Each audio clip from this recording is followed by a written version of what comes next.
गणेशाय नमः।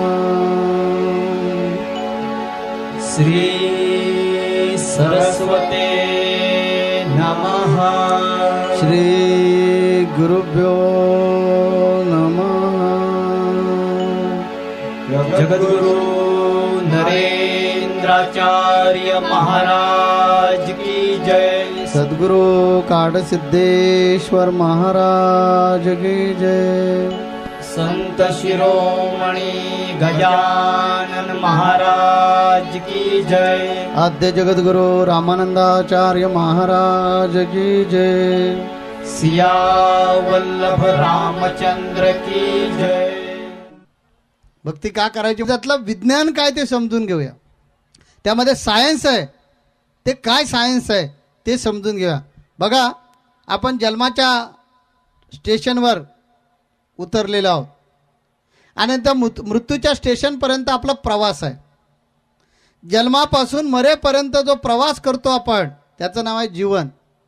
या जीवनामध्ये सकाळी उठल्यापासून रात्री झोपेपर्यंत आपण विचार करा, निर्णय करतो की नाही. अनेक प्रकारचे निर्णय घेतो.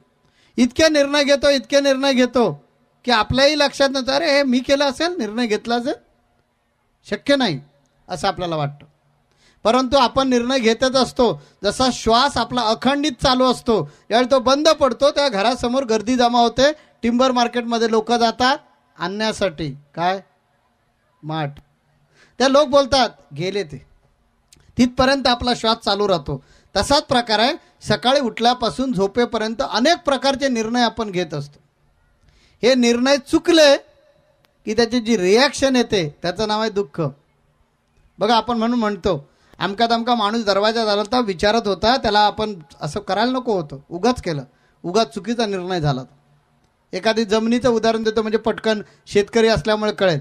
अमुक ठिकाणी कोणता माणूस अडलेला असतो, तो म्हणतो शेठ ही माझी जमीन 15,000ला घ्या. त्यावेळी विचार करतो आपण, राहू दे 15,000चं राहत आहे ना, घेऊन ठेवतो. आणि नंतर तिथे भाव वाढतात आणि ती 15,000ची जमीन 3 कोटी रुपये देऊन जाते. त्यावेळी आपल्याला वाटतं, त्यावेळी तो निर्णय घेतला फार बरं झालं. तरी ती म्हणत होती कशाला 15,000 अडकवलेत, त्यापेक्षा मला तो चपलाहार करून द्या, पण तो नाही करून दिला, आज 3 कोटी आले. त्यावेळेचा निर्णय माझा बरोबर होता असं म्हणतो. याचा अर्थ आपण निर्णय घेतो. हे निर्णय सकाळी उठल्यापासून झोपेपर्यंत घेत असतो. हे निर्णय बिनचूक व्हायला पाहिजे असतील तर आपल्यामध्ये संयम आवश्यक आहे. ज्या लोकांमध्ये संयम नाही आहे ती उतावळेपणानं वाटेल तो निर्णय घेतात. ज्या लोकांमध्ये समयसूचकता नाही आहे त्या माणसांना ची फजिती होते. तर आपल्यामध्ये समयसूचकता आवश्यक आहे, आपल्यामध्ये संयम आवश्यक आहे, आपल्यामध्ये दूरदृष्टी आवश्यक आहे, आपल्यामध्ये प्रगल्भता आवश्यक आहे. बघा, विचार करा, मी जे सांगितलंय ते खोटं असेल तर सांगा मला. जे लोक संयमी नाहीत ती उतावळीपणानं वाटेल ते निर्णय घेतात. ज्या लोकांकडे दूरदृष्टी नाही आहे ती माणसं चुकीचा काहीतरी निर्णय घेतात, स्वतःच्या फायद्यासाठी पुढचं नुकसान करून बसतात. दूरदृष्टी नसते. उदाहरण देतो म्हणजे पटकन कळेल. मुलगी पळून गेली की आई वडील गळ्यात ढोल घालतात. कुणाला माहिती नसलं तरी पै पाहुण्यांमध्ये जाऊन ढोल मोठ्यानं वाजवतात. कार्टीचे तुकडे तुकडे करतो, तिचं तोंड बघणार नाही, तिला घेणार नाही, अमुक करणार तमुक करणार. पाठीमागची भावंडं जी असतात ना ती घाबरतात. मम्मी आणि पप्पा भयंकर रागवलेत, आता काय होईल काय कळत नाही. त्यांना भीती निर्माण झालेली असते. नको बाबा, आपण स्वप्नात सुद्धा कुणावर प्रेम करता का म्हणे. आणि जास्त दिवस नाही, 1 वर्षभर जातं. बाईला मूल झालं की आई रडा लागते, माझी बाय कशी असेल काय कळत नाही आहे, तिला घेऊन यावं. मग बाबा पण जातात आणि घेऊन येतात. झालं का बार फुसका झाला का तो. पुढची सगळी भावंडं प्रेमातच लग्न करून जातात. का डिसिजन चुकला कुटुंब प्रमुखाचा. ताईन केलं, ताईवर काय बाबा रागवलेत ना, नंतर घेतलं ना. मम्मी केलं तर काय होईल, त्यांचा धीर चेपला. म्हणून डिसिजन घेताना, कुठलाही निर्णय घेताना दूरदृष्टी पाहिजे. तेव्हा जीवन जगण्यासाठी तुमच्यामध्ये दूरदृष्टी डेव्हलप झाली पाहिजे, प्रगल्भता आपल्यामध्ये असली पाहिजे, आपल्यामध्ये समयसूचकता असली पाहिजे, आपल्यामध्ये संयम असला पाहिजे, आपल्याला साधक बाधक विचार करता आले पाहिजेत. हा म्हणतोय ते पण बरोबर, ते म्हणतोय तो पण बरोबर, असं कधी कधी वाटतं. एक प्रश्न असतो, त्याची उत्तरं जी असतात ती 8-10 उत्तरं बरोबर असतात, त्यातलं एकच उत्तर बिनचूक असतं. मी काय म्हणतो बघा, एखाद्या प्रश्नाला 10 प्रकारे उत्तर दिलं जातं, किंवा 15 प्रकारे उत्तर दिलं जातं आणि ती सगळी उत्तरं त्या त्या लेवलला बरोबर असतात, पण त्याच्यात एकच उत्तर बिनचूक असतं. ते आपल्याला निवडता आलं पाहिजे. अनेकांचे विचार ऐका, पण स्वतःचं मत तयार करा. हे जे गुण आपल्यामध्ये आहेत ते डेव्हलप होण्यासाठी आपण भक्ती करायची. भक्तीमध्ये विज्ञान काय, मी ह्याच्यावर अभ्यास केला आहे की आमच्या सगळ्या साधू संतांनी भक्ती सांगितली. असा कुठलाही संत नाही भेटणार की तो बोलला भक्ती करण्याची गरज नाही, खेळत राहा, भक्ती नको, असं नाही. मुसलमान धर्म घ्या, ख्रिश्चन धर्म घ्या, कुठलाही धर्म घ्या, प्रत्येक धर्मामध्ये भक्तीला अनन्यसाधारण महत्त्व दिलं आहे. मग या भक्तीमुळे असा काय प्रकार घडतो याचा मी अभ्यास केला आणि मग माझ्या मनात उत्तर त्याचं सापडलं की भक्ती दुसरं काही नाही, अंतर्मन बहिर्मनाचा व्यायाम आहे. ही दोन मनं ज्यावेळी आपली एकाग्र होतात त्यावेळेला आपल्यामध्ये संयम वाढतो, त्यावेळी आपल्यामध्ये प्रगल्भता वाढते, त्यावेळी आपल्यात चिकाटी वाढते, त्यावेळी आपल्याला साधक बाधक विचार करता येतो, त्यावेळी आपल्यात नेतृत्व वाढतं.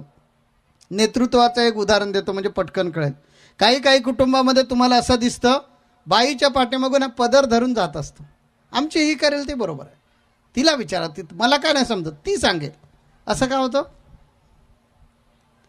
कुटुंब प्रमुख नवरा असताना बायको निर्णय का घेते, तर त्याचं शास्त्रीय कारण असं आहे की तिच्यातलं नेतृत्व करण्याचा गुण विकसित झालेला असतो आणि त्यामुळे तिला फटकन निर्णय घेता येतो. ह्याला निर्णय कळतो पण नेमकं काय करायचं ते समजत नाही, घेता येत नाही.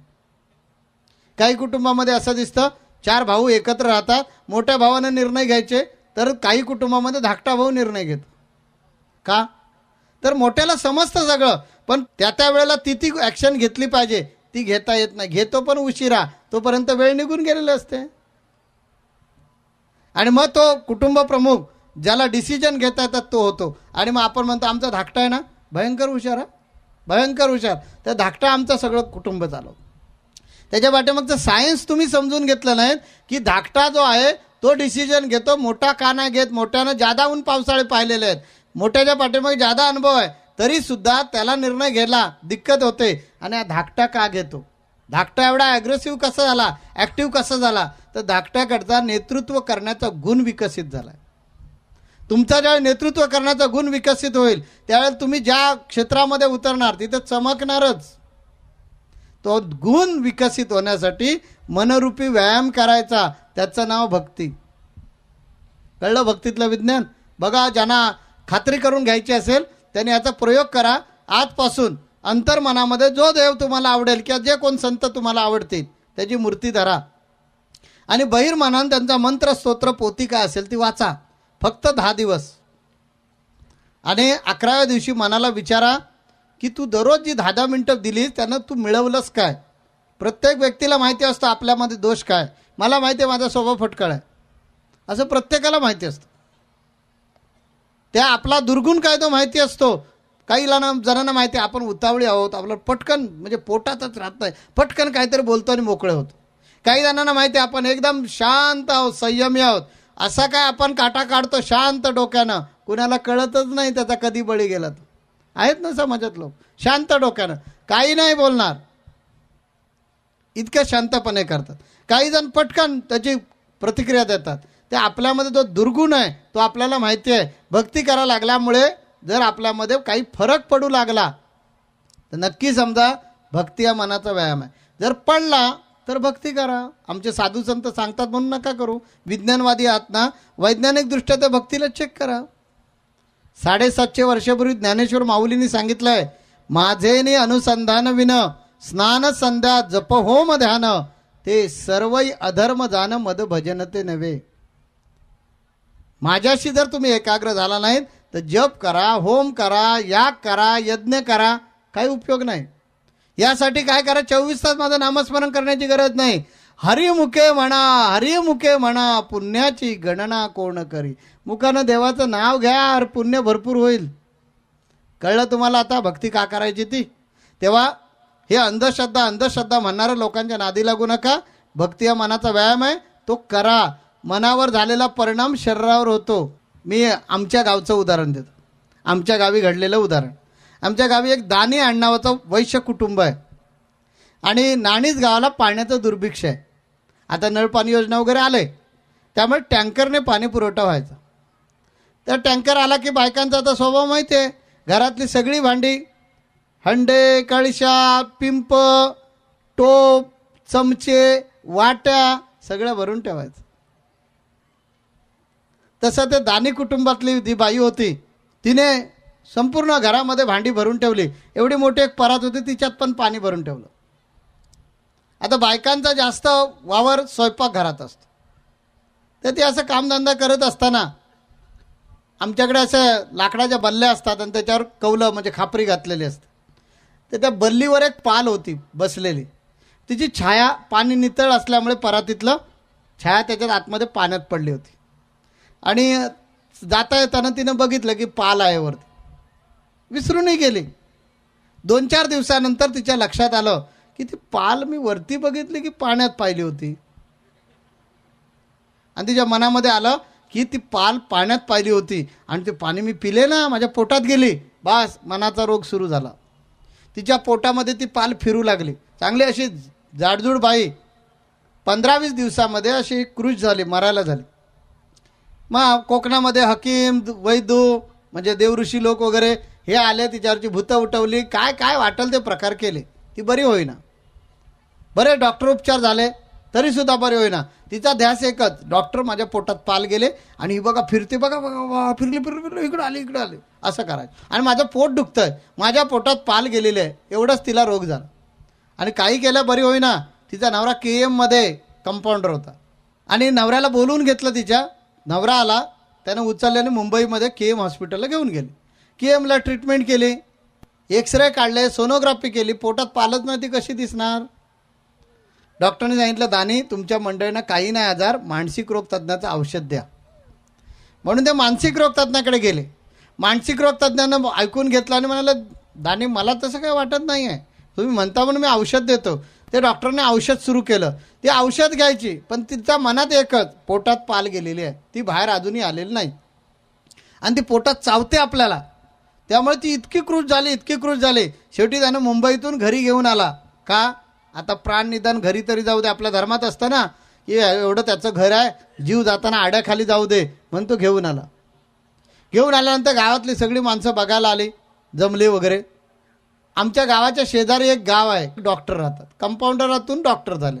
त्याला ही माहिती कळली. त्याला माहिती कळल्यानंतर तोही बघायला आला. बघायला आल्यानंतर त्यानं आपली इकडं तिकडं चौकशी केली आणि त्या बाईजवळ गेला आणि विचारत, ताई तुला काय होतं एवढं. आता त्यानं नवऱ्याला विचारलं काय झालं, तर काय नाही डॉक्टर, हिच्या मनाचा रोग आहे, पाल गेले म्हणून हिच्या पोटात पाल नाही, परंतु हिला वाटतं पाल गेले म्हणून तिची अशी परिस्थिती झाली आणि आता ती जाणार आहे. ते डॉक्टर म्हणाला, मी एक प्रयोग करू का. तर तो म्हणाला चालेल. डॉक्टर गेला तिच्याजवळ आणि विचारलं, ताई तुम्हाला काय झालं हो. तर ती म्हणाले, हो डॉक्टर, हे सगळे लोक वेडे आहेत, मला वेड्यात काढले, मी काय वेडी आहे का सांगा, मला मुलं बाळ आहेत, माझं घरदार आहे, मला कळत नाही का मला 50-50 सासवा सुना आहेत, मी एकटी माझ्या घरची, आणि हे लोक मला ढोंग समजतात, मानसिक आजार समजतात, माझ्या पोटात पाल गेलेले, हे बघा, या डॉक्टर तुमचा हात द्या. डॉक्टरचा हात धरला सांगितलं, ही बघा इकडे केली. डॉक्टर म्हणाले, होय की खरंच की नाही डॉक्टर, तुमच्या हाताला खरंच लागली का. डॉक्टर म्हणाला, खरंच ताई लागली माझ्या हाताला पाल. मग आता डॉक्टर तेवढी काढा ना. डॉक्टर म्हणाला, मी पाल काढेन पण मला 2-3 दिवस अजून अवधी लागेल, तोपर्यंत तू तग धरलास तर तू असशील. ती म्हणाली, डॉक्टर काय वाटेल ते करा, पण माझ्या पोरांमधून मला उठवू नका, मला वाचवा तुम्ही. डॉक्टर म्हणाला चालेल. गेला तो खाणूला निघून गेला आणि तिनं आपल्या कंपाऊंडरला बोलवलं आणि त्यानं सांगितलं, तिला विचारलं तर पाल कसली आहे. तर ती म्हणाली, घरव्या रंगाची आहे. केवढी आहे. एवढी आहे. बरं. मग ते सगळं विचारून घेतलं होतं. त्याप्रमाणे कंपाऊंडरला सांगितलं, एक पाल पकड ह्या रंगाची. पकडली पाल पकडल्याबरोबर तो कंपाऊंडर डॉक्टर उठले आणि ह्यांच्याकडे आले, एका डबीतनं घेऊन आले आणि त्याला दानीला सांगितलं की तुझ्या बायकोवर आता प्रयोग करायचा आहे, त्या मी सांगेन तेवढंच बोलायचं, आली रे आली एवढंच बोलायचं. मी असं केलं की अशी टिचकी वाचेल तर आली रे आली एवढंच बोलायचं, बाकी काही बोलायचं नाही. तू प्रयोग केलास व्यवस्थित, बायको जगेल, लक्षात ठेव. तो म्हणाला, चालेल तुम्ही म्हणताय तसं करूया. मग गेले तिच्याजवळ आणि म्हणाले, ताई तुझ्या पोटात पाल आहे ना, ते परवा तू सांगितलं, मी त्याचं औषध शोधायला गेलो होतो, मला औषध मिळालं. आता हे मी तुला औषध देणार आणि तू पोटात घेतलं की तुला उलटी येणार आणि उलटी आल्यावर पोटात तिच्या जाणार ना, तुझ्या पोटात गेलं की पालीच्या नाकात वगैरे गेलं की ती गुदमारणार आणि ती बाहेर येणार. ती म्हणाली, बरं होईल डॉक्टर, तुमच्या पाया पडतो, मला वाचव. डॉक्टर म्हणाले ठीक आहे, काय काळजी करू नको, तू बस बघूया. तिला बसता पण येत नव्हतं. ढोपर दिलं नवऱ्यानं आणि तिला टेकून बसवली. पुढ्यात परात ठेवली. तिला विचारलं कुठली परात? ती म्हणाली ती बघा परात. ठेवली परात. त्या परातीत पाणी ओतलं. एवढं होतं पाणी? तर हो, ठीक आहे. आणि ते तिला म्हणाल डोळे बांधले पाहिजे म्हणून तिच्या डोळ्यावर पट्टी बांधली आणि उलटी करायचं औषध तिला दिलं. आता औषध दिल्यावर तिला उलटी झाली. उलटी झाल्यावर कंपाऊंडरला सांगितलं होतं उलटी झाली की लगेच त्याच्यामध्ये सोडायची. त्याप्रमाणे ती मेलेली पाल त्याच्यात सोडून दिली आणि पाल वगैरे त्याच्यात गेली. तिची उलटी त्या पाण्यामध्ये पडली. खात्री केली आणि डॉक्टरने असं केलं. असं केल्यावर नवरा लगेच ओरडला, अरे आली रे आली. बस डॉक्टरनी पण टाळ्या वाजवल्या, आली ना, बरं झालं. आणि डोळे उघडले. डोळे उघडल्याबरोबर तिनं बघितलं, म्हणाले हां डॉक्टर हीच ती,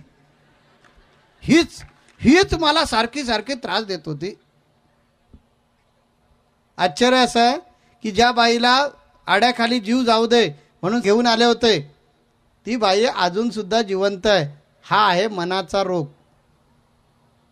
आणि आमचं विज्ञान मन मानत नाही. विज्ञानाला मन मान्य नाही. आम्ही विज्ञानवादी विचारायचे लोक, आम्हाला मन मान्य नाही आहे. मग मन मान्य नाही तर मानसिक रोग तज्ज्ञ डॉक्टर का करता? तुमची विज्ञानाची शाखा मानसिक रोग तज्ज्ञ निर्माण का करतात?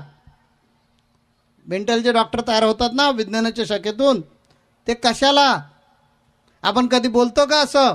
एवढे विज्ञानवादी झालं तरी, डॉक्टर तुम्ही जे बोललात ना माझ्या ढोपराला लागलं. कधी ऐकलं का तुम्ही? तुम्ही बोललात ते माझ्या डोक्याला लागलं. कधी नाही बोलत. तुम्ही बोललात ना माझ्या मनाला लागलं. आहे ना मन? आहे की नाही सांगा? मी वास्तव सांगतोय तुम्हाला. तेव्हा अध्यात्म आहे की नाही हे तुमचं तुम्ही ठरवायचं. लोक सांगत असतात, ऐकायचं की नाही ऐकायचं ते आपण ठरवायचं. ऐकावे जनाचे परी करावे मनाचे म्हणून संत तुकाराम महाराजांनी सांगितलं.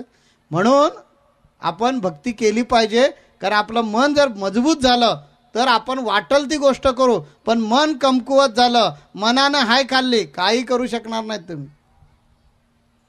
म्हणून भक्ती करायची. आणि ती इतकी करायची की देव आपला झाला पाहिजे. आज मी तुम्हाला अध्यात्म शिकवायला आलेलं नाही आहे. आज मी तुम्हाला विज्ञान सांगायला आलो. मी एवढंच सांगेन की तुम्ही अध्यात्मात का आलं पाहिजे, तर अध्यात्म ही माणसाला घडवणारी कार्यशाळा आहे. अध्यात्मामध्ये आल्यानंतर काय सांगितलं जातं? भक्ती करा. आता भक्तीचे 9 प्रकार आहेत कलियुगामध्ये. द्वापारयुगामध्ये 11 होते. तर त्यातली जी तुम्हाला आवडेल ती करा. कलियुगामध्ये असं सांगितलेलं आहे, बाकीचं काही न करता नुसतं एवढं केलं, देवाचं नाव मुखातून घेतलं तरी भरपूर होईल. वारकरी संप्रदायामध्ये ज्ञानेश्वर महाराजांनी त्यासाठीच सांगितलं, परा आणि अपरा भक्तीचे 2 प्रकार केले. आणि त्यातलं सांगितलं की तुम्ही फक्त कुटुंब वत्सल आहात ना, अरे कांदा मुळा भाजी अवघी विठाई माझी चालू शकेल. म्हणजे कामधंदा करा आणि ते करत असताना देवाचं नाव घेतलं तर चालेल. म्हणूनच नरहरी सोनाराने सांगितलं, देवा तुझा मी सोनार, तुझ्या नामाचा व्यवहार. तेच सांगितलं माऊलीने, की माऊलीने ओळखलं होतं पुढे मोगलांचं साम्राज्य येईल. त्यामुळे आमची जी धर्मरचना आहे ती अशी आहे, वयाच्या 7व्या वर्षी किंवा 8व्या वर्षी गुरुकुलात जायचं, मग ब्रह्मचार्य आश्रम पत्करायचा आणि ते ब्रह्मचार्य पाळत असताना शिक्षण घ्यायचं. वयाच्या 25व्या वर्षी पुन्हा ग्रहस्थाश्रमात यायचं आणि मग ग्रहस्थाश्रम थाटायचा. बायको मुलं आई वडील यांचा सांभाळ करायचा. वयाच्या 50व्या वर्षी सक्तीनं रिटायर व्हायचं आणि वानप्रस्थ आश्रमात जायचं. वयाच्या 75 वर्षापर्यंत फिरायचं वानप्रस्थ आश्रमामध्ये, तीर्थाटनं करायची. आणि जरी आलो आपण जगू वाचून तरी घरात जायचं नाही, बाहेर झोपडं बांधून राहायचं. 76व्या वर्षी संन्याशी दीक्षा घ्यायची आणि मोक्षाची वाट चालायची. अशी आमची धार्मिक सिस्टम होती. ती चालणार नाही, ही कठीण आहे, ही लोकांना शक्य नाही आहे. कलियुगाच्या महिमामुळे लोक जास्तीत जास्त सुखावलेले आहेत. त्यामुळे आपले हिंदू संपतील आणि मुसलमान धर्मात पटापट जातील. म्हणून ज्ञानेश्वर महाराजांनी ही सिस्टम ब्रेक केली आणि काय सांगितलं? भक्तीचे 2 प्रकार केले. ज्यांना आत्मसाक्षात्कार मिळवायचा आहे त्यांनी शास्त्रशुद्ध भक्ती करा. पण ज्यांना ते नको आहे, फक्त आमचा संसार प्रपंच होऊ दे आणि देवाची कृपा आमच्यावर होऊ दे, त्याच्यासाठी हरिपाठ सांगितला. हरिमुखे म्हणा पुण्याची गणना कोण करी. ते आम्ही करतो म्हणून वारकरी संप्रदाय जो फोपावला महाराष्ट्रात तो त्याच्यामुळे. नाथ संप्रदायातून लोक बाहेर आले. निवृत्तीनाथांचा जो संप्रदाय होता तो ज्ञानेश्वर माऊलींनी ब्रेक केला आणि वारकरी संप्रदाय स्थापन केला. आणि हे सोपं सांगितलं म्हणून आपण वारकरी झालो. महाराष्ट्रातले सगळे लोक वारकरी झाले. ते वारकरी राहिले, साधू संतांची दृष्टी फार दिव्य असते. वारकरी राहिले म्हणून हिंदवी स्वराज्य स्थापन झालं. शिवाजी महाराजांना हेच वारकरी धारकरी म्हणून मिळाले. त्यांनी जर हे सोपं सांगितलं नसतं तर वर्णाश्रम पद्धतीमध्ये आपण मुसलमान झालो असतो. नको बाबा, हे काहीच नको, कितीही बायका करा, चांगलं आहे. इकडे फक्त एकच, पुन्हा तिच्याबरोबरच 7 वेळा फेरे मारायचे जन्माचे. पुन्हा इकडे म्हणतात असू दे, बेवडा असू दे, तरीसुद्धा त्याच्याबरोबरच 7 जन्म मिळाले पाहिजेत. हे नको, तिकडे बरं आहे. मुसलमान झाले असते सगळे लोक. साधू संतांचे उपकार जे आहेत ते हे उपकार आहेत. ज्ञानेश्वर माऊलींनी परा आणि अपरा भक्तीचं विभाजन करून ज्यांना ज्ञानियांचे राजे व्हायचं आहे, ज्यांना सिद्ध व्हायचं आहे, त्यांनी वेगळ्या पद्धतीची भक्ती करा, अपरा भक्ती. आणि ज्यांना प्रापंचिक संसार त्याग न करिता, प्रपंच उपाधी न सांडिता, जनामध्ये सार्थकता विचाराचं होय, असं ज्यांना जगायचं त्यांनी फक्त देवाचं नाव घ्या, बस. कधी भेटेल त्यावेळी घ्या. म्हणून आपला आज हिंदू धर्म वाचला. तेव्हा आपण सगळे प्रापंचिक आहात.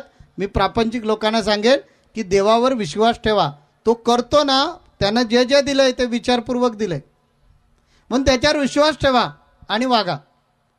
त्याच्यावर विश्वास ठेवला आपलं नेहमी कल्याण होईल. आपण हरकती घेतो, त्याला 2 मुलं दिली, मला का नाही दिली, त्याला अमुक दिलं, मला का नाही दिलं.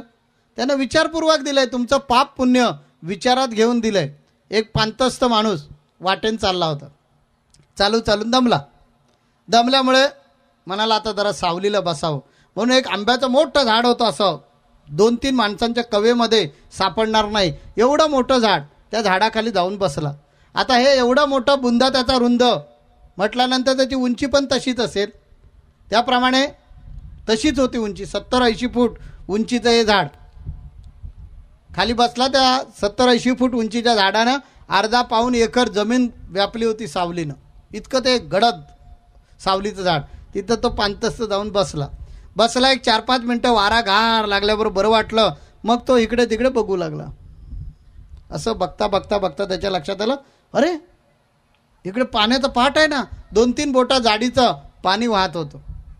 पाट आहे, त्या पाटामध्ये हिरवं लुसलुशीत गवत आलं होतं आणि त्या गवतातूनच एक वेल आला होता. कसला? टरबुजाचा.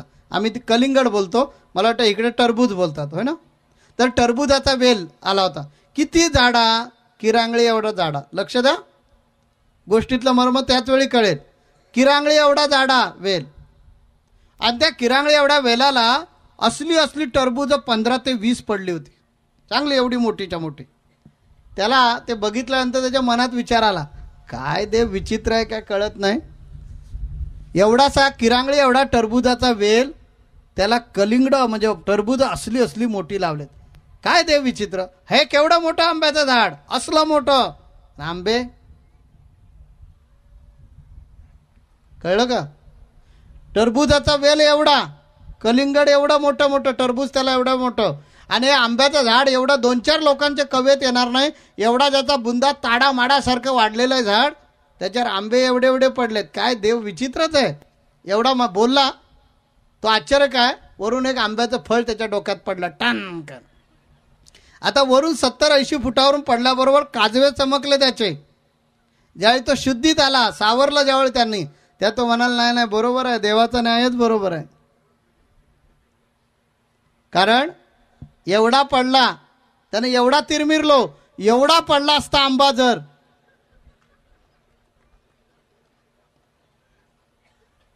त्याला काय कठीण नाही ना. ज्यानं उंदीर बनवला तो सिंह पण बनवू शकतो, ज्यानं कलिंगड टरबूज बनवलं तो का आंबा एवढा मोठा बनवू शकत नाही.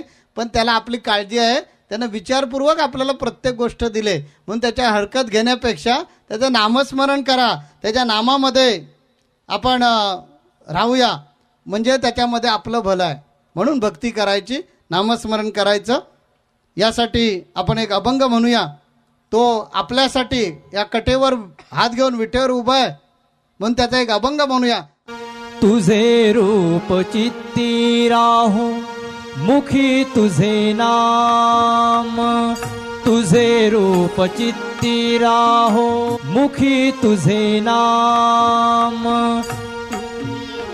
चित्ती राहो मुखी तुझे नाम तुझे रूप चित्ती राहो मुखी तुझे नाम देह प्रपंचाचा दास देह प्रपंचाचा दास सुखे करी काम सुखे करी काम तुझे रूप चित्ती राहो तुझे रूप चित्ती राहो मुखी तुझे नाम तुझे रूप चित्ती राहो मुखी तुझे नाम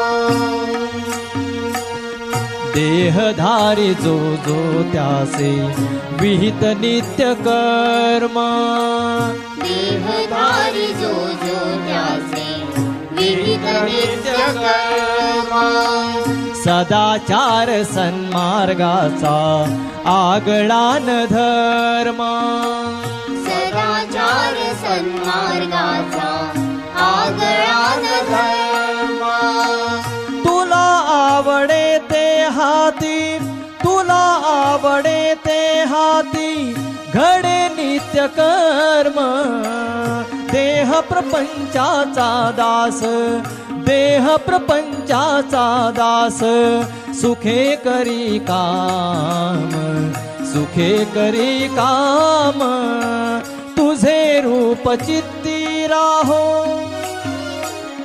तुझे रूप चित्ती राहो मुखी तुझे नाम तुझे रूप चित्ती राहो मुखी तुझे नाम देह प्रपंचाचा दास देह प्रपंचाचा दास सुखे करो काम सुखे करो काम तुझे रूप चित्ती राहो तुझ्या पदी वाहिला मी देह भाव सारा तुझ्या पदी वाहिला मी देह भाव सारा तुझ्या परी वाहिला मी देह भाव सारा तुझ्या परी वाहिला मी देह भाव सारा पुढे अंतराळी आत्मा सोडून पसारा पुढे अंतराळी आत्मा सोडून पसारा नाम तुझे घेतो गोरा नाम तुझे घेतो गोरा नाम तुझे घेतो गोरा होऊन निष्काम देह प्रपंचाचा दास देह प्रपंचाचा दास सुखे करो काम सुखे करो काम तुझे रूप चित्ती राहो तुझे रूप चित्ती राहो मुखी तुझे नाम तुझे रूप चित्ती राहो मुखी तुझे नाम देह प्रपंचाचा दास देह प्रपंचाचा दास सुखे करो काम सुखे करो काम तुझे रूप चित्ती राहो मुखी तुझे तुझे रूप चित्ती राहो मुखी तुझे नाम देह प्रपंचाचा दास आपण या प्रपंचाचे दास झालेलो आहोत म्हणून या दासाची जबाबदारी आहे की ज्यानं देह दिला त्याचे उपकार मानणे त्याच्यासमोर कृतज्ञता व्यक्त करणे म्हणून त्याची भक्ती करा नामस्मरण करा आणि हा प्रपंचाचा गाडा सुखरूपपणे घेऊन चला जगद्गुरु नरेंद्राचार्य महाराज की जय सद्गुरु पार्वतीश्वर महाराज की जय संत शिरोमणि गजानन महाराज की जय आद्य जगद्गुरु रामानंदाचार्य महाराज की जय प्रिया वल्लभ रामचंद्र की जय।